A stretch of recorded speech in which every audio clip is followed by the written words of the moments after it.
உஹுது போருக்கு பின் அனுப்பப்பட்ட படைப்பிரிவுகளும் குழுக்களும். உஹுது போரில் ஏற்பட்ட துக்ககரமான நிகழ்ச்சி இறை நம்பிக்கையாளர்களைப் பற்றி பிற மக்களிடம் இருந்த நற்பெயருக்கு பெரும் பங்கமாக அமைந்தது. முஸ்லிம்களைப் பற்றி பிறர் உள்ளத்தில் இருந்த அச்சம் அகன்றுவிட்டது. உள்நாட்டு வெளிநாட்டு பிரச்சனைகள் முஸ்லிம்களுக்கு அதிகரித்தன. அனைத்து திசைகளிலிருந்தும் ஆபத்துகள் மதீனாவைச் சூழ்ந்தன. யூதர்களும் நயவஞ்சகர்களும் கிராமத்து அரபிகளும் தங்களின் பகைமையை வெளிப்படையாக காட்டினார்கள். இவர்களில் ஒவ்வொரு வகுப்பினரும் முஸ்லிம்களுக்கு தீங்கிழைக்க நாடினார்கள். மேலும் முஸ்லிம்களை முழுவதுமாக அழித்து விட வேண்டும் என்றும் ஆசைப்பட்டார்கள். உஹுது போர் முடிந்து 2 மாதங்கள் தான் ஆகியிருக்கும். அதற்குள் அசது கோத்திரத்தினர் மதீனாவின் மீது கொள்ளையிட திட்டம் தீட்டினார்கள்.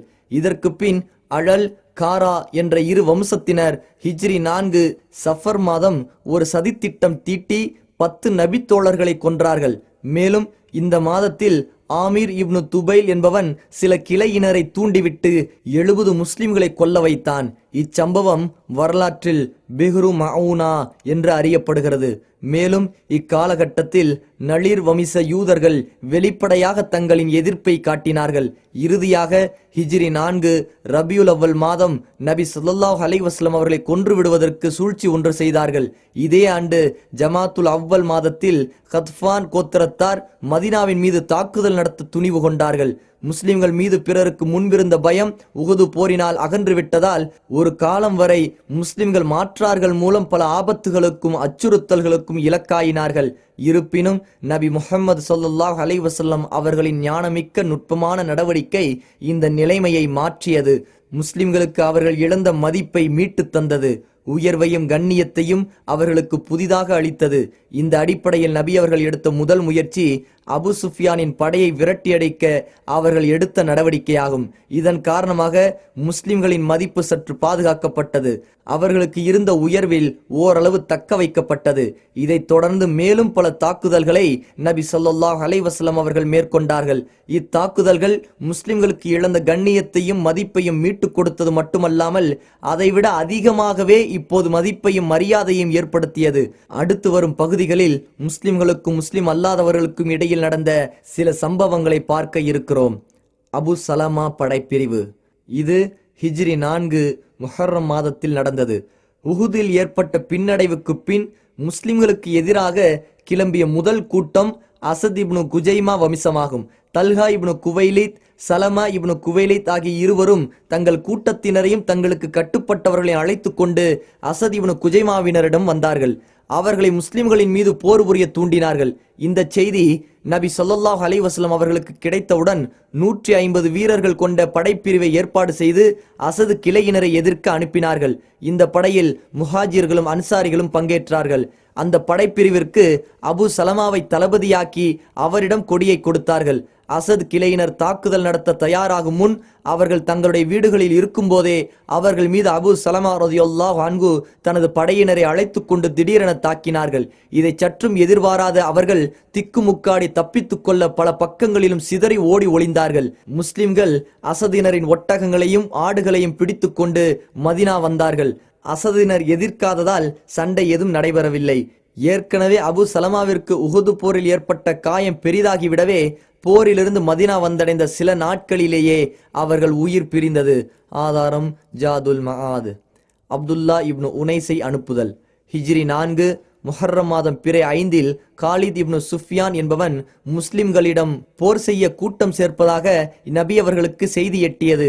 இதனை அறிந்த நபி அவர்கள் அவனை கொன்று வர அப்துல்லா இப்னு உனைஸ் ரலியல்லாஹு அன்ஹு அவர்களை அனுப்பினார்கள். அப்துல்லா இப்னு உனைஸ் ரலியல்லாஹு அன்ஹு அவனை கொன்று வர 18 இரவுகள் எடுத்துக்கொண்டார்கள். அவர்கள் முஹர்ரம் மாதம் முடிய 7 நாட்கள் இருக்கும்போது சனிக்கிழமை மதீனாவிற்கு திரும்பினார்கள். அவர்கள் காலித் இப்னு சுஃபியானை கொன்று அவனது தலையை கொய்து வந்தார்கள். அந்த தலையை நபி ஸல்லல்லாஹு அலைஹி வஸல்லம் அவர்களுக்கு முன் வைக்க நபி அவர்கள் மகிழ்ச்சி அடைந்து ஒரு கைத்தடியை அவருக்கு வழங்கி, இது மறுமையில் எனக்கும் உனக்கும் மத்தியில் உள்ள அடையாளம் என்றார்கள். நபி அவர்களின் கைத்தடியை தனது வாழ்நாள் முழுவதும் பாதுகாத்து வைத்திருந்த அப்துல்லா ரலியல்லாஹு அன்ஹு அதை தனது கஃபனுடன், அதாவது மரணித்தவரை போர்த்தும் உடையுடன் சேர்த்து தனது அடக்க ஸ்தலத்தில் வைக்கப்பட வேண்டுமென வசியா மரண சாசனம் செய்தார்கள். ஆதாரம் இப்னு ஹிஷாம் ஜாதுல் மஆத். ரஜீஹ் குலு. ஹிஜ்ரி 4 சஃபர் மாதம் அழல் மற்றும் காரா வம்சத்தைச் சேர்ந்த ஒரு கூட்டம் நபி ஸல்லல்லாஹு அலைஹி வஸல்லம் அவர்களை சந்தித்து தங்களில் பலர் இஸ்லாமை தழுவ விரும்புகிறார்கள், அவர்களுக்கு இஸ்லாமையும் குர்ஆனையும் கற்றுத்தர தங்களுடன் சிலரை அனுப்புமாறு கோரினார்கள். அவர்களின் கோரிக்கையை ஏற்று 6 நபர்களை நபி அவர்கள் அனுப்பினார்கள். அவர்களுக்கு மர்சத் இப்னு அபு மர்சத் கனவி ரலியல்லாஹு அன்ஹு அவர்களை தலைவராக்கினார்கள். இது இப்னு இஸ்ஹாக்கின் கூற்றாகும். அனுப்பப்பட்டவர்கள் 10 நபர்கள். அவர்களுக்கு தலைவராக ஆசிம் இப்னு சாபித் ரலியல்லாஹு அன்ஹு இருந்தார்கள் என்பது இமாம் புகாரியின் கூற்றாகும். இவர்களை அழைத்து கொண்டு ரஜீவ் என்ற இடத்தை அந்த மக்கள் அடைந்தார்கள். இவ்விடம் ராபிக் மற்றும் ஜித்தாவிற்கு மத்தியில் ஹிஜாஸ் பகுதிக்கு அருகில் ஹுதைல் வம்சத்திற்கு சொந்தமான நீர்நிலையாகும். இங்கு வந்தவுடன் லஹ்யான் கிளையினரை இவர்கள் முஸ்லிம்களுக்கு எதிராக தூண்டினார்கள். லஹ்யான் கிளையைச் சேர்ந்த 100 அம்பெரியும் வீரர்கள் காலடி அடையாளங்களை வைத்து இவர்கள் இருக்குமிடம் வந்தார்கள். தங்களுக்கு மோசடி நடந்துவிட்டது என்று தெரிந்து கொண்ட நபித்தோழர்கள் ஃபத் என்ற மலைக்குன்றின் மீது ஏறிக்கொண்டார்கள். அங்கு வந்த எதிரிகள், நாங்கள் உங்களை கொலை செய்ய மாட்டோம் என்று உறுதிமொழி தருகிறோம், இறங்கி வாருங்கள் என்று கூறினார்கள். ஆனால் ஆசிம் இறங்கி வர மறுத்துவிட்டு தங்களது தோழர்களுடன் சேர்ந்து எதிரிகளை எதிர்த்தார். ஆனால் எதிரிகள் நபித்தோழர்களில் 7 நபர்களை கொன்றுவிட்டார்கள். மீதம் குபைப், ஸைத் இப்னு தஸின்னா ரலியல்லாஹு அன்ஹும் இன்னும் ஒருவர் ஆகிய 3 மட்டும் இருந்தார்கள். அவர்களிடம் இந்த எதிரிகள் கொல்ல மாட்டோம் என மீண்டும் வாக்களித்தார்கள். அந்த 3 அவர்களிடம் இறங்கி வரவே தங்களின் வாக்குக்கு மாறு செய்து வில்லின் நரம்புகளால் அவர்களை கட்டினார்கள். அந்த 3வது நபித்தோழர் இது இவர்களின் முதல் மோசடி என கூறி அவர்களுடன் செல்வதற்கு மறுத்தார். அவர்கள் எவ்வளவோ முயற்சி செய்தும் அவர் வர மறுக்கவே அவரை கொன்றுவிட்டார்கள். அதற்கு பின் குபைப், ஸைத் ரலியல்லாஹு அன்ஹு ஆகிய இருவரையும் மக்காவிற்கு அழைத்து வந்து அங்கு அவர்களை விற்றார்கள். இந்த இருவரும் பத்ரு போரில் மக்காவின் தலைவர்களில் சிலரை கொன்றிருக்கிறார்கள். குபைபை வாங்கியவர்கள் சில காலம் வரை அவர்களை சிறைபிடித்து வைத்திருந்தார்கள். பின்பு அவரை கொன்றுவிட முடிவு செய்து மக்காவின் புனித எல்லைக்கு வெளியில் அழைத்துச் சென்றார்கள். அங்கு அவரை கழுமரத்தில் ஏற்றி கொன்றுவிடலாம் என முடிவு செய்தார்கள். அப்போது குபைப் ரலியல்லாஹு அன்ஹு, நான் 2 ரக்காத் தொழுது கொள்ள என்னை விடுங்கள் என்று கேட்க அவர்களும் அனுமதி அளித்தார்கள். தொழுது முடித்த பின், அல்லாஹுவின் மீது ஆணையாக எனக்கு நடுக்கம் பயம் ஏற்பட்டு விட்டது என்று நீங்கள் கூற மாட்டீர்கள் என்று இருப்பின் நான் மேலும் தொழுதிருப்பேன் என்று கூறிய பிறகு, அல்லாஹுவே இவர்களை எண்ணிக்கொள், இவர்களை தனித்தனியாக பிரித்து கொன்றுவிடு, இவர்களில் எவரையும் மீதம் விடாதே என்று கூறி பின்வரும் கவிதையை படித்தார். எதிரி இராணுவத்தினர் என்னை சூழ்ந்தனர், தங்கள் இனத்தவரை எனக்கு எதிராக ஒன்றிணைத்தனர், ஒவ்வொரு சாதியையும் வருமாறு அழைத்தனர், தங்களின் பெண்கள் பிள்ளைகள் என அனைவரையும் இணைத்தனர். ஒரு நீண்ட உறுதிமிக்க கழுமரத்திற்கருகில் நான் நிறுத்தப்பட்டேன். எனது கஷ்டம், தனிமை, அந்நியம், மேலும் நான் இறக்கும் இடத்தில் சூழ்ந்துள்ள இராணுவம், இவை அனைத்தையும் அல்லாஹுவிடமே முறையிடுகிறேன். இறைவனை நான் நிராகரிக்க வேண்டுமென பெரிதும் விரும்பினார்கள். எங்கனும் அதனை செய்வேன். மரணம் எனக்கு அதைவிட மிக எளிது. என் கண்கள் அழுகின்றன, நீர் ஓட இடமில்லை. எனக்கு இழைத்த துன்பத்தை தாங்க அர்ஷின் அதிபதி எனக்கு பொறுமை அளித்தான். அணு அணுவாக அவர்கள் என்னை கொள்கிறார்கள். எனக்கு மோசமான உணவு வழங்கப்பட்டது. நான் முஸ்லீமாக கொலையுறுவதால் மரணம் ஒரு பொருட்டல்லவே. எந்த பகுதியில் கொலை உண்டாலும் அல்லாஹ்வின் பாதையில் என் மரணம் துயில் கொள்ளுமே. அது அல்லாஹ் நாடினால் துண்டு துண்டான சதைகளின் நாள நரம்புகளிலெல்லாம் அருள் வளம் பொழிவான். இந்த கவிதைகளை செவிமடுத்த பின் அபு சுஃப்யான் குபைபிடம், உன்னை உனது குடும்பத்தாரிடம் விட்டு விடுகிறோம், ஆனால் முஹம்மதை நாங்கள் கொன்று விடுகிறோம், இது உனக்கு விருப்பமா என்று கேட்டார். அதற்கு, நான் எனது குடும்பத்தில் இருக்க முஹம்மது ஸல்லல்லாஹு அலைஹி வஸல்லம் அவர்களுக்கு நோவினை அளிக்கும் விதமாக அவருக்கு முள் குத்துவதை கூட நான் விரும்ப மாட்டேன் என குபை பதில் சொன்னார். இதற்கு பின் அவரை கழுமரத்தில் ஏற்றி கொன்றார்கள். அவர்களின் உடலை காவல் காக்க அங்கு சிலரை நியமித்தார்கள். ஒரு நாள் இரவில் அம்ர் இப்னு உமையா லம்ரி என்பவர் அவரை கழுமரத்திலிருந்து இறக்கி நல்லடக்கம் செய்தார். பத்ரு போரில் குபைப் ஹாரிஸை கொன்றதால் அதற்கு பதிலாக அவனின் மகன் உக்பா என்பவன் குபைப் அவர்களை கொன்றான். கொல்லப்படும் தருணத்தில் 2 ரக்காத் தொழும் பழக்கத்தை முதலில் குபைப் தான் ஏற்படுத்தினார். மக்காவில் பழங்களே இல்லாமல் இருந்த காலத்தில் கைதியாக இருந்த குபைப் திராட்சை குலைகளை சாப்பிடுவதையும் மக்கள் பார்த்திருக்கிறார்கள். ஆதாரம் சஹீஹுல் புகாரி. ஸைத் இப்னு தஸின்னாவை சஃப்வான் இப்னு உமையா விலைக்கு வாங்கி தனது தந்தை உமையா பத்ரில் கொல்லப்பட்டதற்கு பதிலாக அவரை கொன்றான். முன்னால் கொல்லப்பட்ட ஆசிமுடைய உடலின் ஒரு சில பகுதியையாவது எடுத்து வர குறைஷிகள் சிலரை அனுப்பினார்கள். ஆசிம் குறைஷிகளின் மிக மதிக்கத்தக்க ஒருவரை பத்ரில் கொன்றிருந்தார்.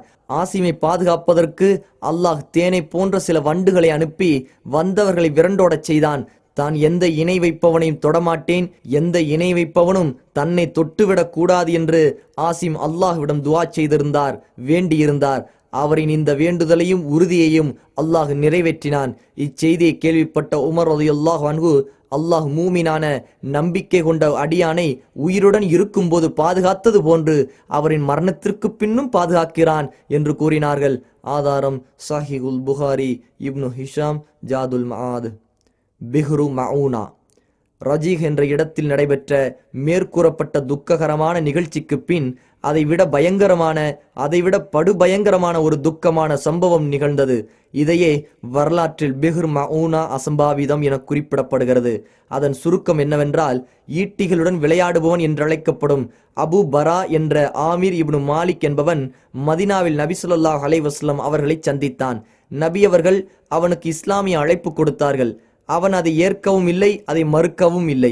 அவன் நபி அவர்களிடம், அல்லாஹ்வின் தூதரே, நஜிது மக்களை இஸ்லாமின் பக்கம் அழைக்க என்னுடன் உங்களது தோழர்களை அனுப்புங்கள், அவர்கள் ஏற்றுக்கொள்வார்கள் என நான் எண்ணுகிறேன் என்றான். அதற்கு நபி அவர்கள், நஜிது வாசிகள் எனது தோழர்களுக்கு ஆபத்து ஏதும் விளைவிக்கலாம் என நான் அஞ்சுகிறேன் என்றார்கள். அதற்கு அபு பரா, நான் அவர்களை பாதுகாப்பேன் என்றான். எனவே நபி அவர்கள் 40 தோழர்களை அனுப்பினார்கள். இது இப்னு இஸ்ஹாக் ரஹ்மத்துல்லாஹி உடைய கூற்று. ஆனால் 70 நபர்கள் என சஹீஹுல் புகாரியில் வந்துள்ள எண்ணிக்கையே சரியானதாகும். இவர்களுக்கு சாயிதா குடும்பத்தைச் சேர்ந்த முந்தீர் இப்னு அம்ர் என்பவரை நபி அவர்கள் தலைவராக்கினார்கள். பிற்காலத்தில் இவர் முக்னிக் லியமுத், மரணமாக விரைந்தவர் என்று இவர் அழைக்கப்பட்டார். அதற்கு காரணம், அவர் இந்த நிகழ்ச்சியில் வீரமரணம் அடைய முதலாவதாக விரைந்தார். அனுப்பப்பட்ட தோழர்கள் அனைவரும் முஸ்லிம்களில் மிகச் சிறந்தவர்களாகவும் குர்ஆனை கற்று தேர்ந்தவர்களாகவும் இருந்தார்கள். இவர்கள் பகலில் விறகு பொறுக்கி அதை விற்று திண்ணை தோழர்களுக்கு உணவு வாங்கி வருவார்கள். இரவில் குர்ஆன் ஓதுவதும் தொழுவதுமாக தங்களது வாழ்வை கழித்து வந்தார்கள். இவர்கள் அவனுடன் புறப்பட்டு பிஹ்ரு மஊனா என்ற இடத்தை அடைந்தார்கள். இந்த இடம் ஆமீர் கிளையினருக்கு சொந்தமான நிலத்திற்கும் சுலைம் கிளையினருக்கு சொந்தமான விவசாய களத்திற்கும் மத்தியில் உள்ள நீர்நிலையாகும். அங்கு அனைவரும் தங்கிக் கொண்டு ஹிராம் இப்னு மில்ஹான் என்ற தோழரை நபி ஸல்லல்லாஹு அலைஹி வஸல்லம் அவர்களின் கடிதத்தை கொடுத்து ஆமீர் இப்னு துஃபைல் என்பவனிடம் அனுப்பினார்கள். இந்த அல்லாஹுவின் எதிரி அக்கடிதத்தை படிக்கவில்லை. அவன் சாடை காட்ட ஒருவன் சிறு ஈட்டியால் ஹிராமை பின்புறத்திலிருந்து குத்தினான். தான் குத்தப்பட்டதையும் தனது உடம்பில் ரத்தம் வருவதையும் பார்த்த ஹிராம், அல்லாஹு அக்பர், அல்லாஹு மிக பெரியவன், காபாவின் இறைவன் மீது சத்தியம், நான் வெற்றி பெற்று விட்டேன் என்று கூறினார். அல்லாஹுவின் எதிரியான அவன் எஞ்சிய மற்ற நபித்தோழர்களை கொல்வதற்கு ஆமீர் கிளையினரை அழைத்தான். ஆனால் அபு பரா இவர்களுக்கு பாதுகாப்பு அளித்திருப்பதால் ஆமீர் கிளையினர் அதற்கு மறுத்துவிட்டார்கள். பின்பு சுலைம் கிளையினரை அழைத்தான். சுலைமினரில் உசையா, ரிகுல், தக்வான் என்ற 3 வகுப்பினர் அவனது அழைப்பை ஏற்று அவனுடன் கிளம்பினார்கள். இவர்கள் அனைவரும் நபித்தோழர்களை சுற்றி வளைத்து நபித்தோழர்களுடன் சண்டையிட்டார்கள். இதில் தோழர்கள் அனைவரும் கொல்லப்பட்டார்கள். ஆனால் காவ் இப்னு ஜைத் இப்னு நஸ்ஸார் என்ற தோழர் மட்டும் படுகாயங்களுடன் பூமியில் சாய்ந்தார். இவர் இறந்து விட்டதாக எதிரிகள் எண்ணினார்கள். எதிரிகள் சென்ற பிறகு அவ்விடத்தில் இருந்து தப்பித்து மதினா வந்தார். இவர் பின்னால் நடந்த அகழ் போரிலும் கலந்தார். அதில் எதிரிகளால் கொல்லப்பட்டார். தோழர்களில் அம்ரு இப்னு உமையா லம்ரி, முந்தீர் இப்னு உக்பா இப்னு ஆமீர் ஆகிய இருவரும் முஸ்லிம்களின் வாகனங்களை மேய்த்து வருவதற்காக சென்றிருந்தார்கள். அங்கிருந்து முஸ்லிம்கள் தங்கியிருந்த இடத்திற்கு மேல் பிணந்தின்னி பறவைகள் வட்டமிடுவதை பார்த்து முஸ்லிம்களுக்கு ஏதோ ஆபத்து நிகழ்ந்து விட்டதை உணர்ந்தார்கள். உடனே அந்த இருவரும் அங்கு விரைந்தார்கள். எதிரிகள் தங்கள் தோழர்களை வஞ்சித்ததை பார்த்து பொங்கி எழுந்தார்கள். தாங்கள் இருவர் மட்டுமே இருக்கிறோம் என்பதையும் பொருட்படுத்தாமல் துணிச்சலுடன் எதிரிகளை எதிர்த்தார்கள். நீண்ட நேர சண்டைக்கு பின் முந்தீர் எதிரிகளால் கொல்லப்பட்டார். அம்ரு இப்னு உமையா கைதியாக்கப்பட்டார். அம்ரு முலர் குடும்பத்தை சார்ந்தவர் என்று தெரிய வந்ததும் அவரின் முன்னந்தலையை சிரைத்துவிட்டு எதிரிகளின் தலைவனான ஆமீர் தனது தாய் செய்திருந்த நேர்ச்சிக்காக அவரை உரிமையிட்டு விட்டான். அம்ரு இப்னு உமையா லம்ரி ரலியல்லாஹு அன்ஹு முஸ்லிம்களின் மிகச் சிறந்தவர்களான இந்த 70 தோழர்கள் கொல்லப்பட்ட மிக கவலையூட்டும் செய்தியை நபி ஸல்லல்லாஹு அலைஹி வஸல்லம் அவர்களிடம் கூறுவதற்காக மதீனா நோக்கி விரைந்தார்.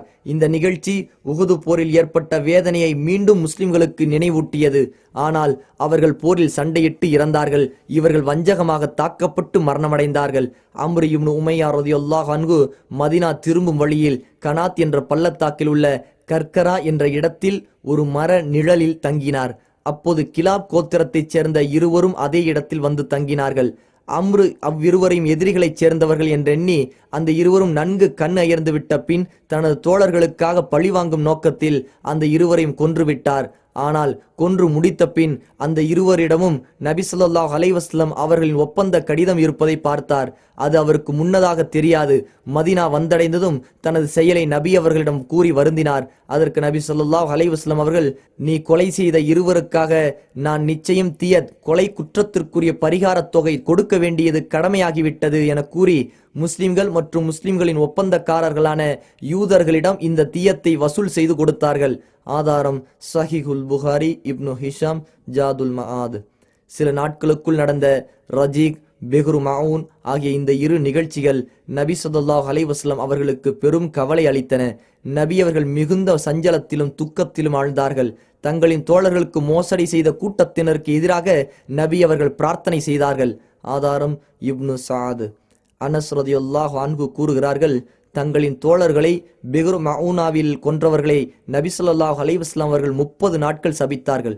ஃபஜ்ர் தொழுகையில் ரேலு, தக்வான், லஹ்யான், உசையா ஆகிய கோத்திரத்தினருக்கு எதிராக நபி அவர்கள் பிரார்த்தனை செய்தார்கள்.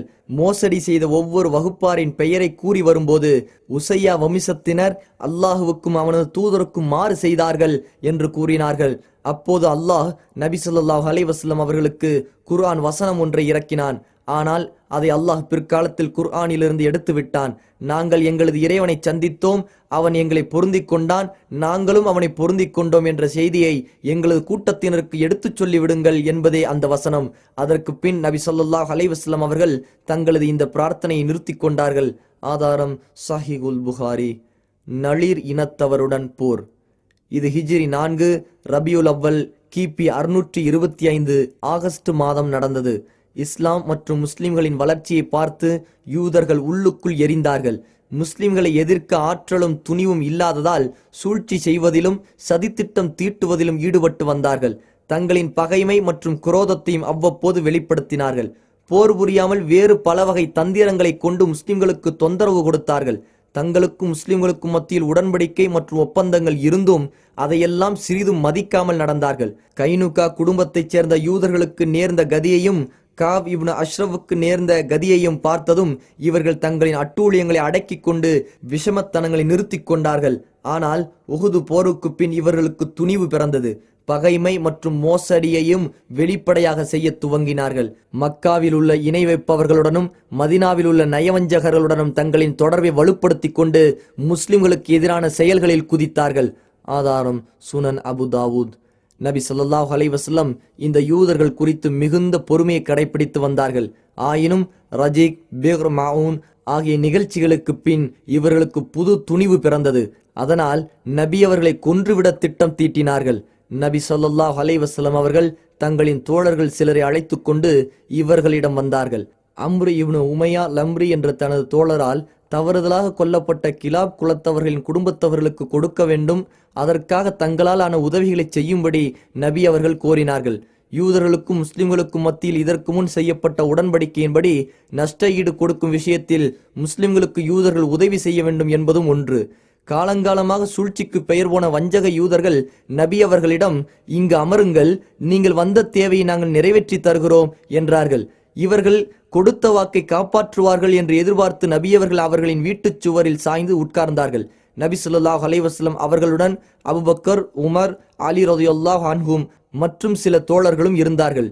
யூதர்கள் தங்களுக்குள் தனிமையில் சந்தித்தார்கள். அவர்கள் மீது விதிக்கப்பட்ட கேட்டை ஷைத்தான் அவர்களுக்கு அலங்கரித்து அதை செய்ய தூண்டினான். எனவே அவர்கள் நபி அவர்களை கொன்றுவிட சதித்திட்டம் தீட்டினார்கள். திருகை கல்லை எடுத்து வீட்டுக்கூரைக்கு மேல் ஏறி முஹம்மதின் தலை மீது போட்டு தலையை நசுக்கி கொன்றுவிடலாம் என ஒருவன் ஆலோசனை கூறினான். அதை அனைவரும் ஆமோதித்தார்கள். இதை செய்ய வழிகேடம் அம்ரு இப்னு ஜஹாஷ் என்ற விஷமி ஆயத்தமானான். ஆனால் சலாம் இப்னு மிஷ்கம் என்பவர் அவ்வாறு செய்ய வேண்டாம் என்று அவர்களை தடுத்தார். மேலும் அல்லாஹுவின் மீது ஆணையாக, நீங்கள் தீட்டும் திட்டம் அவருக்கு அறிவிக்கப்பட்டுவிடும், அது நமக்கும் அவருக்கும் இடையில் உள்ள உடன்படிக்கையை முறிப்பதாகிவிடும் என்று எச்சரித்தார். எனினும் தங்களது சதி திட்டத்தை நிறைவேற்றுவதில் அவர்கள் மிக உறுதியாக இருந்தார்கள். அவர்களின் இந்த சதித்திட்டத்தை அகிலங்களின் இறைவனான அல்லாஹுவின் புறத்திலிருந்து நபி ஸல்லல்லாஹு அலைஹி வஸல்லம் அவர்களுக்கு ஜிப்ரீல் அலைஹிஸ்ஸலாம் அறிவித்தார். உடனடியாக அங்கிருந்து எழுந்து நபி அவர்களும் அவர்களது தோழர்களும் மதீனா வந்தடைந்தார்கள். நபியே, நீங்கள் எழுந்தது எதற்காக என்பதை நாங்கள் அறிந்து கொள்ளவில்லையே என வினவினார்கள் தோழர்கள். நபி அவர்கள் யூதர்கள் செய்த சதியை அறிவித்தார்கள். இச்சம்பவத்திற்கு பின் நபி ஸல்லல்லாஹு அலைஹி வஸல்லம் அவர்கள் தனது தோழர் முஹம்மது இப்னு மஸ்லமாவை நளிர் இனத்தவரிடம் அனுப்பி, மதீனாவிலிருந்து வெளியேறி விடுங்கள், எங்களுடன் மதீனாவில் நீங்கள் தங்கக்கூடாது, இனி மதீனாவில் வசிக்க கூடாது, 10 நாட்கள் மட்டும் நான் உங்களுக்கு அவகாசம் தருகிறேன், அதற்கு மேலும் யாராவது மதீனாவில் தங்கியிருந்தால் அவரது கழுத்தை வெட்டி விடுவேன் என்று கூறும்படி சொன்னார்கள். நபி ஸல்லல்லாஹு அலைஹி வஸல்லம் அவர்களின் இந்த கட்டளையை யூதர்கள் ஏற்றே ஆக வேண்டியிருந்தது. மதீனாவை விட்டு செல்ல தேவையான தயாரிப்புகளை செய்து கொண்டிருந்தார்கள். இந்த நிலையில் நயவஞ்சகர்களின் தலைவன் இப்னு உபை யூதர்களிடம் தூது அனுப்பி, நீங்கள் உங்களது இல்லங்களில் இருந்து கொண்டு உங்களை பாதுகாத்துக் கொள்ளுங்கள், உங்களது இல்லங்களிலிருந்து வெளியேற வேண்டாம், என்னுடன் 2000 வீரர்கள் தயாராக உள்ளார்கள், முஹம்மது உங்கள் மீது போர் தொடுத்தால் அந்த வீரர்கள் உங்களுடன் சேர்ந்து கொண்டு உங்கள் உயிரை காக்க தங்களின் உயிரையும் தியாகம் செய்ய தயாராக இருக்கிறார்கள், மேலும் குரைலா மற்றும் கத்பான் கோத்திரத்தில் உள்ள உங்களது நண்பர்களும் உங்கள் உதவிக்கு வருவார்கள் என்று கூறினான். இப்னு உபையின் மேற்கூறப்பட்ட கூற்றை விவரித்து இந்த குர்ஆன் வசனம் இறங்கியது. நபியே, இந்த நயவஞ்சகர்களை நீங்கள் கவனிக்கவில்லையா?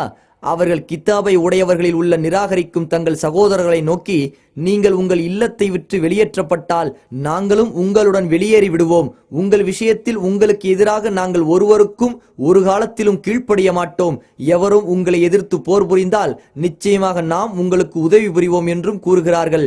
ஆனால் நிச்சயமாக அவர்கள் பொய்யர்கள் என்று அல்லாஹ் சாட்சியம் கூறுகின்றான். அல் குர்ஆன் அத்தியாயம் 59 வசனம் 11. மதீனாவை விட்டு வெளியேறி விடலாம் என்றிருந்த யூதர்களுக்கு இதனால் துணிவு பிறந்தது. எதிர்த்து போரிடுவோம் என்று முடிவு செய்தார்கள். நயவஞ்சகர்களின் தலைவன் கூறியதை கேட்டு நப்பாசை கொண்ட யூதர்களின் தலைவன் ஹை இப்னு அக்தப் நபி ஸல்லல்லாஹு அலைஹி வஸல்லம் அவர்களிடம் ஆள் அனுப்பி, நாங்கள் எங்களின் இல்லங்களிலிருந்து வெளியேற மாட்டோம், உனக்கு என்ன தோன்றுகிறதோ அதை செய்து கொள் என்று கூறினான். உண்மையில் இந்த நிலைமை முஸ்லிம்களை பொறுத்தவரை மிகச் சிக்கலானதாகவே இருந்தது. முஸ்லிம்களின் மிகச் சிரமமான இக்காலகட்டத்தில் எதிரிகளிடம் மோதுவதும் சண்டை செய்வதும் ஆபத்தான முடிவை உண்டாக்கலாம். மற்ற அரபுகள் ஒரு பக்கம் தங்களை தாக்குகிறார்கள், மேலும் தங்களின் அழைப்பு பணிக்காக அனுப்பப்படும் குழுக்களையும் சதி செய்து கொன்று விடுகிறார்கள் என்பதை முஸ்லிம்கள் உணர்ந்திருந்தார்கள். இது மட்டுமின்றி நளிர் கோத்திரத்தைச் சேர்ந்த யூதர்கள் ஓரளவுக்கு தேவையான வலிமையுடன் விளங்கியதால் அவர்கள் சரணடைவது அடிபணிவது சற்று கடினமான விஷயம்தான். அவர்களுடன் போரிடுவது பல இன்னல்களை சந்திக்க காரணமாகலாம். ஆயினும் இதற்கெல்லாம் முஸ்லிம்கள் தளர்ந்து விடவில்லை. பிக்ரு மஊனாவின் நிகழ்ச்சியும் அதற்கு முன் நடந்த நிகழ்ச்சியும் முஸ்லிம்களின் உணர்ச்சிகளை அதிகம் தூண்டின. தங்களின் தனி நபர்களுக்கும் குழுக்களுக்கும் ஏற்படும் மோசடி மற்றும் வஞ்சக செயல்களை முடிவுக்கு கொண்டு வந்து அதை செய்பவர்களுக்கும் செய்ய தூண்டுபவர்களுக்கும் நல்ல பாடம் புகட்ட வேண்டும். நபி ஸல்லல்லாஹு அலைஹி வஸல்லம் அவர்களையே கொல்ல துணிந்த நளிர் இனத்தவரிடம் போர் செய்தே தீர வேண்டும் என்று முடிவு செய்தார்கள். அதனால் எத்தகைய விளைவுகள் ஏற்பட்டாலும் அதை சமாளிக்க துணிந்தார்கள். நபி ஸல்லல்லாஹு அலைஹி வஸல்லம் அவர்களுக்கு ஹை இப்னு அக்தப் கூறிய பதில் கிடைத்தவுடன் தக்பீர், அல்லாஹு அக்பர் என்று முழங்கினார்கள். தோழர்களும் தக்பீர் முழங்கினார்கள். பின்பு நளிர் இனத்தவரிடம் சண்டையிட ஆயத்தமானார்கள். மதீனாவில் இப்னு உம்மு மக்தூம் ரலியல்லாஹு அன்ஹு அவர்களை பிரதிநிதியாக நியமித்தார்கள். அலி ரலியல்லாஹு அன்ஹு படையின் கொடியை ஏந்தி இருக்க நபி அவர்கள் படையுடன் புறப்பட்டு சென்று யூதர்களை முற்றுகையிட்டார்கள். நளிர் இனத்தவர் தங்களின் கோட்டைகளுக்குள் புகுந்து கொண்டார்கள். முஸ்லிம்களை நோக்கி அம்புகளையும் கற்களையும் வீசி எறிந்து தாக்கினார்கள். இதற்கு அவர்களது தோட்டங்களும் பேரித்த மரங்களும் அவர்களுக்கு சாதகமாக இருந்தன. எனவே அவர்களின் தோட்டங்களையும் பேரித்த மரங்களை வெட்டி எரித்து விடும்படி நபி ஸல்லல்லாஹு அலைஹி வஸல்லம் அவர்கள் கூறினார்கள். இதை பற்றியே ஹஸ்ஸான் கூறுகிறார், புவைராவில் தீ பரவி கொழுந்து விட்டு எரிவது பனு லுஐ கூட்டத் தலைவர்களுக்கு மிக எளிதாகிவிட்டது. இவர்களின் பேரித்த தோட்டத்தின் பெயர்தான் புவைரா என்பது. அல்லாஹ் இது குறித்தே இந்த வசனத்தை இறக்கினான். நீங்கள் அவர்களுடைய பேரித்த மரங்களை வெட்டியதும் அல்லது வெட்டாது வேருடன் இருந்தவாறே அதன் அடிகளின் மீது நின்றிருக்கும்படி நீங்கள் அவற்றை விட்டு வைத்ததும் அந்த பாவிகளை இழிவுபடுத்தும் பொருட்டு அல்லாஹ்வின் அனுமதிபடியே நடைபெற்ற காரியமாகும். அல் குர்ஆன் அத்தியாயம் 59 வசனம் 5. குறைலா யூதர்கள் உதவிக்கு முன்வரவில்லை. அவ்வாறே இவர்களின் நண்பர்கள் ஹத்பான் கிளையைச் சேர்ந்தவர்களும் மற்றும் அப்துல்லா இப்னு உபையும் உதவிக்கு வராமல் விலகிக் கொண்டார்கள். எனவேதான் இவர்களின் இந்த நடத்தையை அல்லாஹ் உவமானத்துடன் கூறுகிறான். இன்னும் இவர்களுக்கு உதாரணம் ஒரு ஷைத்தானுடைய உதாரணத்தையும் ஒத்திருக்கிறது.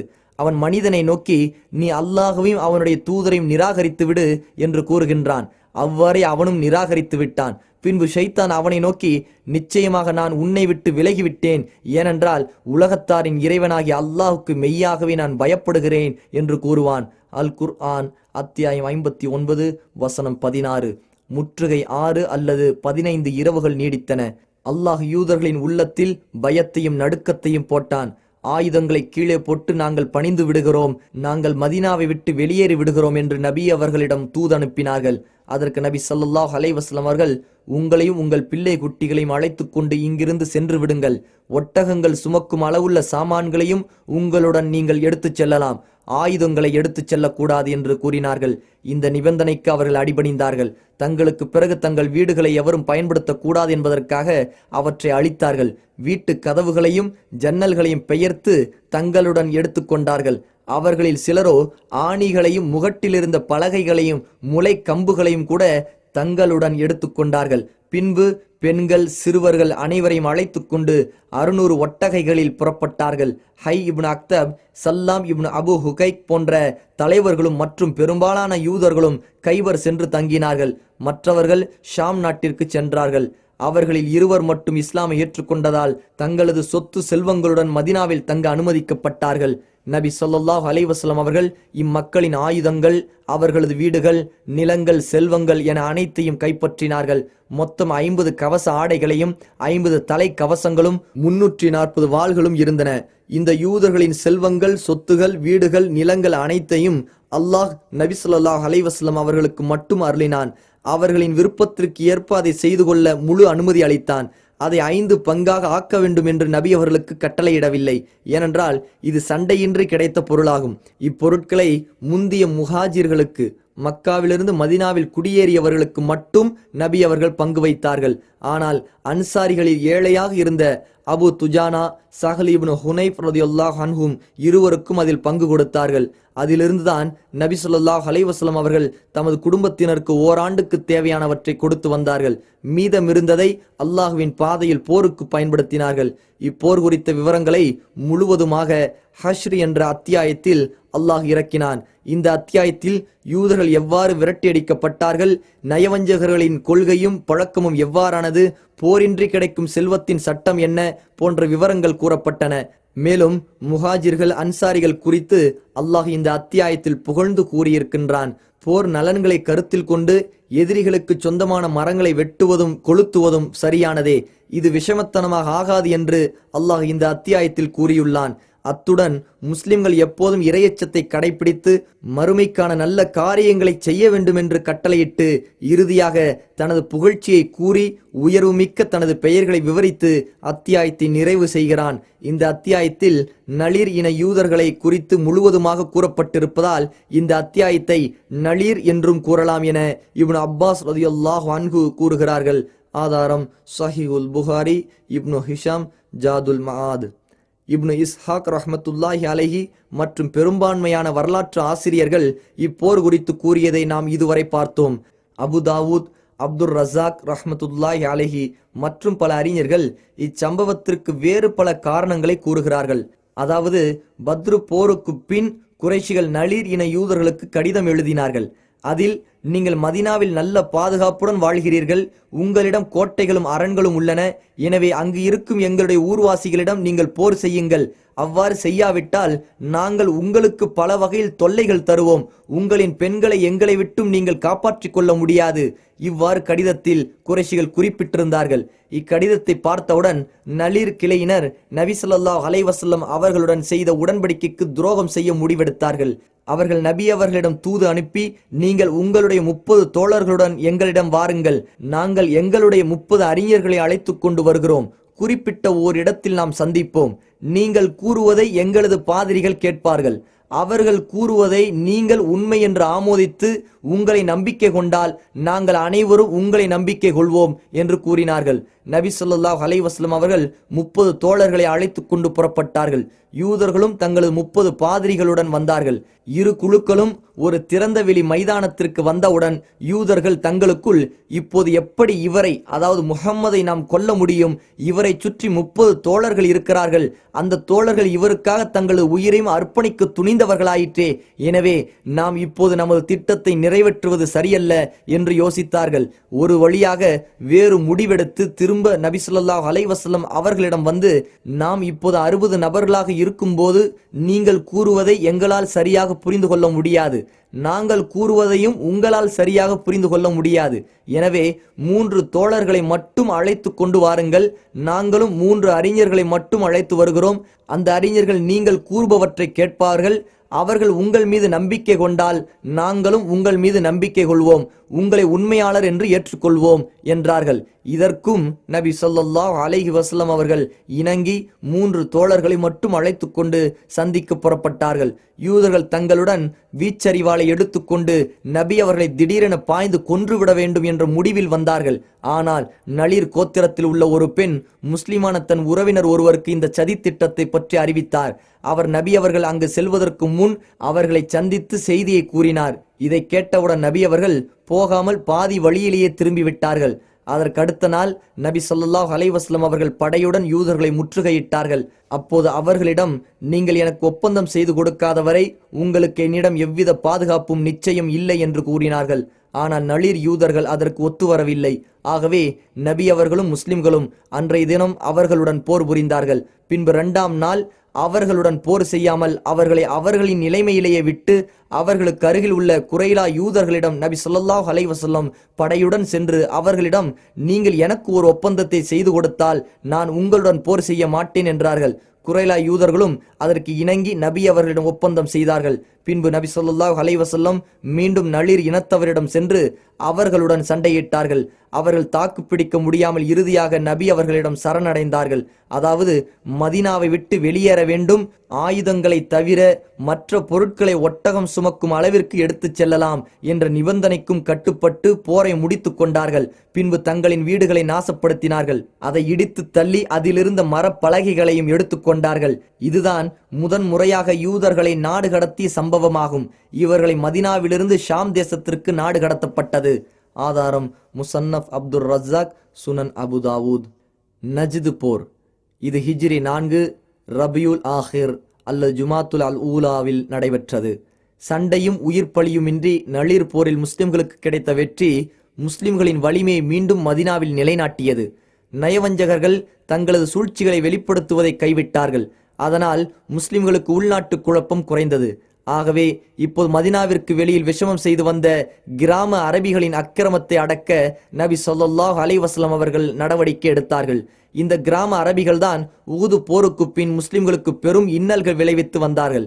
அழைப்பு பணிக்காக அனுப்பப்படும் குழுக்களை வஞ்சகமாக கொன்று குவித்தார்கள். இவ்வாறு செய்து வந்த இவர்களுக்கு அடுத்தபடியாக மதீனாவில் தாக்குதல் நடத்தும் அளவுக்கும் துணிவு பிறந்தது.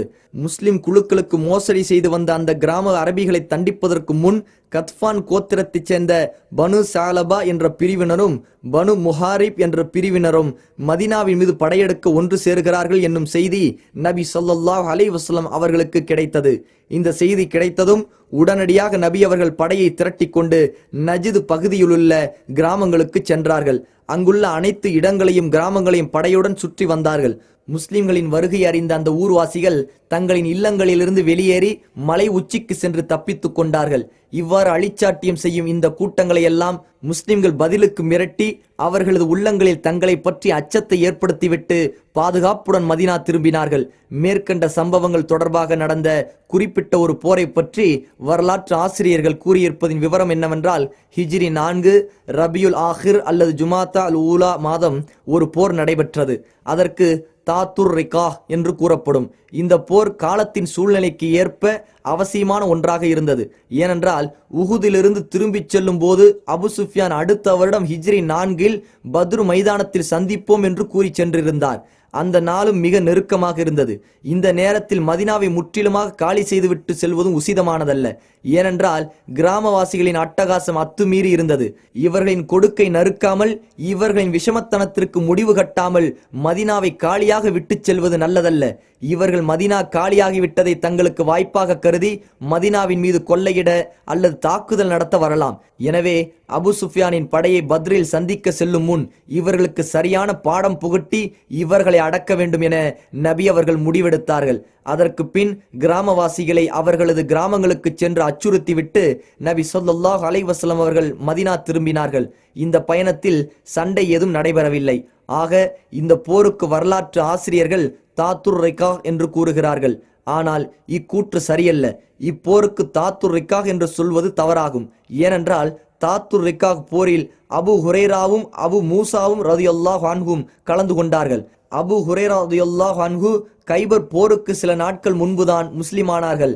அவ்வாறே அபு மூசாவும் நபி ஸல்லல்லாஹு அலைஹி வஸல்லம் அவர்களை கைபர் போரில்தான் சந்தித்தார்கள். கைபர் போருக்கு பின்புதான் தாத்துர் ரிகா நடைபெற்றது என்பது இதிலிருந்து தெரிய வருகிறது. கைபர் போர் ஹிஜ்ரி 7ஆம் ஆண்டில் நடைபெற்றது. எனவே ஹிஜ்ரி 4இல் நடைபெற்ற யுத்தத்தை தாத்துர் ரிகா என்று சொல்வது தவறாகும். இதற்கு மேலும் ஒரு ஆதாரத்தை பார்ப்போம். நபி ஸல்லல்லாஹு அலைஹி வஸல்லம் அவர்கள் தாத்துர் ரிகா போரில்தான் சலாத்துல் கௌஃப், அச்சம் ஏற்படும் போது தொழுதல், முறைப்படி தொழுகை நடத்தினார்கள்.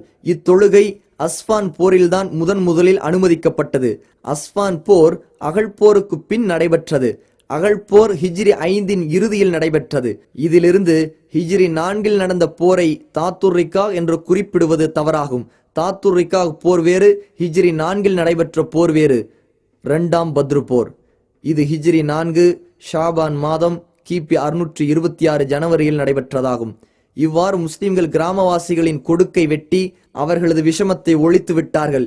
இதற்கு பின் பெரிய எதிரியான அபு சுஃபியானையும் குறைஷிகளையும் சந்திக்க தயாராகினார்கள். ஏனென்றால் உஹுது போரில் குறிப்பிடப்பட்ட காலம் நெருங்கிவிட்டது. அதன்படி மீண்டும் ஒரு முறை போர் செய்து சத்தியவான்கள் யார், யாருக்கு அல்லாஹுவின் உதவி என்பதை நிரூபிக்க வேண்டிய கட்டாயம் ஏற்பட்டது. நபி ஸல்லல்லாஹு அலைஹி வஸல்லம் அவர்கள் மதினாவில் அப்துல்லா இப்னு ரவாஹாவை பிரதிநிதியாக நியமித்தார்கள்.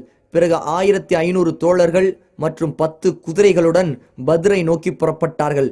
படையின் கொடி அலி ரலியல்லாஹு அன்ஹு அவர்களிடம் இருந்தது. பத்ரில் சென்று குறைஷிகளின் வருகையை எதிர்பார்த்து தங்கியிருந்தார்கள். அபு சுஃபியான் 2000 மக்காவாசிகளை அழைத்து கொண்டு கிளம்பினார். இவர்களிடம் 50 குதிரைகள் இருந்தன. அபு சுஃபியான் மக்காவிலிருந்து ஒரு நாள் பயண தூரமுள்ள மர்ருல் லஹ்ரான் என்ற பகுதியில் உள்ள மஜன்னா என்ற கிணற்றருகில் தங்கினார். அபு சுஃபியான் மக்காவிலிருந்து புறப்படும் போதே போரின் முடிவு எப்படி அமையும் என்று ஆழ்ந்து சிந்தித்தவராகவே பயணித்து கொண்டிருந்தார். இவரது உள்ளத்தில் அச்சம் குடிகொண்டது. இறுதியாக மர்ருல் லஹ்ரான் வந்தவுடன் அவரது உறுதி முற்றிலும் நிலைகுலைந்து விட்டது. அவர் திரும்பிவிட முடிவு செய்தவராக தனது தோழர்களிடம், குறைஷியர்களே, நல்ல பசுமையான செழிப்பான காலத்தில் நாம் போர் செய்யலாம். இது மிக பஞ்சமான ஆண்டு. எனவே இவ்வாண்டு நமக்கு ஏற்றமாகாது. நான் திரும்பிவிட நாடுகிறேன். நீங்களும் திரும்பி விடுங்கள் என்று கூறினார். பொதுவாக படையினர் அனைவரும் பயத்தால் உள்ளுக்குள் நடுங்கிக் கொண்டுதான் இருந்தார்கள். எனவே அபு சுஃபியான் இந்த யோசனையை கூறியவுடன் பிடிவாதம் பிடிக்காமல், ஆட்சேபனை ஏதும் செய்யாமல் அனைவரும் திரும்பிவிட்டார்கள். முஸ்லிம்கள் பத்ரு மைதானத்தில் 8 நாட்கள் தங்கி வியாபாரம் செய்தார்கள். ஒரு திர்கத்திற்கு 2 திர்கம் அவர்களுக்கு லாபமாக கிடைத்தது. அதற்கு பின் எதிரிகள் மைதானத்திற்கு வராததால் சண்டையின்றி திரும்பிவிட்டார்கள். மீண்டும் முஸ்லிம்கள் மீது மக்களுக்கு பயமும் மரியாதையும் ஏற்பட்டது. நிலைமைகள் அனைத்தையும் முஸ்லிம்கள் தங்கள் கட்டுப்பாட்டுக்குள் கொண்டு வந்து விட்டார்கள். இப்போருக்கு 2ஆம் பத்ரு, சிறிய பத்ரு, மற்றொரு பத்ரு, வாக்களித்து சென்ற பத்ரு என பல பெயர்கள் வரலாற்றில் கூறப்படுகின்றன. ஆதாரம் இப்னு ஹிஷாம் ஜாதுல் மஆத், தூமத்துல் ஜந்தல் போர். இது ஹிஜ்ரி 5 ரபியுல் அவ்வல் 25இல் நடைபெற்றதாகும். நபி ஸல்லல்லாஹு அலைஹி வஸல்லம் அவர்கள் 2ஆம் பத்ரில் இருந்து திரும்பிய பிறகு மதினாவிலும் அதை சுற்றியுள்ள இடங்களிலும் அமைதி மற்றும் பாதுகாப்பு மிக்க சூழ்நிலை நிலவியது. முஸ்லிம்கள் நிம்மதி பெருமூச்சு விட்டார்கள். ஆகவே இப்போது அரபு நாடு முழுவதும் முஸ்லிம்களின் கட்டுப்பாட்டுக்குள் வருவதற்காகவும், முஸ்லிம்களை நேசிப்பவர்களும் எதிர்ப்பவர்களும் முஸ்லிம்களின் பலத்தை அறிந்து கொள்வதற்காகவும் எல்லா பகுதிகளுக்கும் சென்று வர நபி அவர்கள் இந்த அவகாசத்தை பயன்படுத்தினார்கள். 2ஆம் பத்ரு போரிலிருந்து திரும்பிய பிறகு மதினாவில் 6 மாதங்கள் நபி ஸல்லல்லாஹு அலைஹி வஸல்லம் அவர்கள் தங்கியிருந்தார்கள். இந்த நிலையில் ஷாம் நாட்டிற்கு அருகில் உள்ள தூமத்துல் ஜந்தல் என்ற இடத்தை சுற்றி வாழும் கோத்திரத்தினர் வழிப்பறி, கொள்ளையடிப்பது போன்ற செயல்களில் ஈடுபடுகிறார்கள். மேலும் மதினாவின் மீது திடீர் தாக்குதல் நடத்த பெரும் கூட்டம் ஒன்றையும் தயார் செய்து வருகிறார்கள் என்ற செய்தி நபி அவர்களுக்கு எட்டியது. எனவே நபி அவர்கள் மதினாவில் சிபா இப்னு உர்ஃபுதா கிஃபாரி என்ற தோழரை பிரதிநிதியாக நியமித்துவிட்டு 1000 முஸ்லிம்களுடன் ஹிஜ்ரி 5 ரபியுல் அவ்வல் பிறை 25 தூமத்துல் ஜந்தல் நோக்கி கிளம்பினார்கள். உத்ரா கிளையைச் சேர்ந்த மத்கூர் என்ற நபரை தனக்கு வழிகாட்டியாக நபி அவர்கள் அழைத்துச் சென்றார்கள். நபி ஸல்லல்லாஹு அலைஹி வஸல்லம் அவர்கள் இரவில் பயணிப்பதும் பகலில் பதுங்குவதுமாக பயணத்தை தொடர்ந்தார்கள். எதிரிகள் கொள்ளையிடும் செயலில் ஈடுபட்டு கொண்டிருக்கும் போது அவர்களை தாக்க வேண்டும் என்ற எண்ணத்தில் நபி அவர்கள் பயணத்தை இவ்வாறு தொடர்ந்தார்கள். நபி அவர்கள் அங்கு சென்றபோது அந்த மக்கள் அங்கு இல்லை, வெளியில் சென்றிருந்தார்கள். நபி அவர்கள் அவர்களின் கால்நடைகளை கைப்பற்றினார்கள். அங்கிருந்து சிலர் தப்பித்து விட்டார்கள், மற்ற சிலர் எதிர்த்து மடிந்தார்கள். இதற்கு பின் தூமத்துல் ஜந்தல் என்ற இடத்திற்கு சென்றபோது அங்குள்ள அனைவரும் தங்கள் இல்லங்களை காலி செய்துவிட்டு தப்பித்து ஓடிவிட்டார்கள். நபி அவர்கள் அங்கு பல நாட்கள் தங்கியிருந்து சுற்றியுள்ள இடங்களுக்கு படைகளை அனுப்பி தேடியும் எவரும் காண கிடைக்கவில்லை. ஆகவே மதினாவிற்கு திரும்ப ஆயத்தமானார்கள். நபி ஸல்லல்லாஹு அலைஹி வஸல்லம் அவர்கள் இப்போருக்கு சென்றிருந்த சமயத்தில் அங்குள்ள உயைனா இப்னு ஹிஸ்ன் என்பவருடன் சமாதான ஒப்பந்தம் செய்து கொண்டார்கள். தூமா என்பது மஷாரிஃபு ஷாம் என்ற இடத்தில் உள்ள புகழ்பெற்ற இடமாகும். இங்கிருந்து திமஷ்க் நகரம் 5 இரவுகள் பயணித்துச் செல்லும் தூரத்தில் உள்ளது. இந்த நகரம் மதினாவிலிருந்து 15 இரவுகள் பயணித்துச் செல்லும் தூரத்தில் உள்ளது. இது போன்ற மதிநுட்பமான தீர்க்கமான நடவடிக்கைகளினால் அமைதி மற்றும் பாதுகாப்பை அனைத்து பகுதிகளிலும் நிறுவி நிலைமையை தங்களது கட்டுப்பாட்டுக்குள் கொண்டு வருவதில் நபி ஸல்லல்லாஹு அலைஹி வஸல்லம் அவர்கள் வெற்றி கண்டார்கள். மேலும் இதன் மூலம் முஸ்லிம்களுக்கு சாதகமான நல்ல சூழ்நிலையை உருவாக்கினார்கள். பல பக்கங்களிலிருந்து முஸ்லிம்களுக்கு வந்து கொண்டிருந்த உள்நாட்டு மற்றும் வெளிநாட்டு சிரமங்களை அகற்றினார்கள். நயவஞ்சகர்களும் அடங்கி அமைதியாகிவிட்டார்கள். யூதர்களில் ஒரு முக்கிய பிரிவினரான நளீர் என்ற கோத்திரத்தினரை மதினாவிலிருந்து முற்றிலும் நாடு கடத்தப்பட்டதை பார்த்து பயந்து போன மற்றொரு கோத்திரத்தினர் தாங்கள் நபி அவர்களுடன் செய்து கொண்ட ஒப்பந்தங்களையும் உடன்படிக்கைகளையும் ஒழுங்காக நிறைவேற்றினார்கள். கிராம அரபிகளும் தங்களது அட்டூழியங்களையும் வம்புத்தனங்களையும் அடக்கிக் கொண்டு முஸ்லிம்களுக்கு பணிந்து நடந்தார்கள். மக்காவில் இருந்த குறைஷிகளும் முஸ்லிம்களை தாக்கும் திட்டத்தை கைவிட்டு ஒதுங்கிக் கொண்டார்கள். இது போன்ற சாதகமான நல்ல சூழ்நிலை ஏற்பட்டதால் இஸ்லாமிய அழைப்பு பணியை செம்மையாக நிறைவேற்றுவதற்குரிய நல்ல வாய்ப்பை முஸ்லிம்கள் பெற்றார்கள்.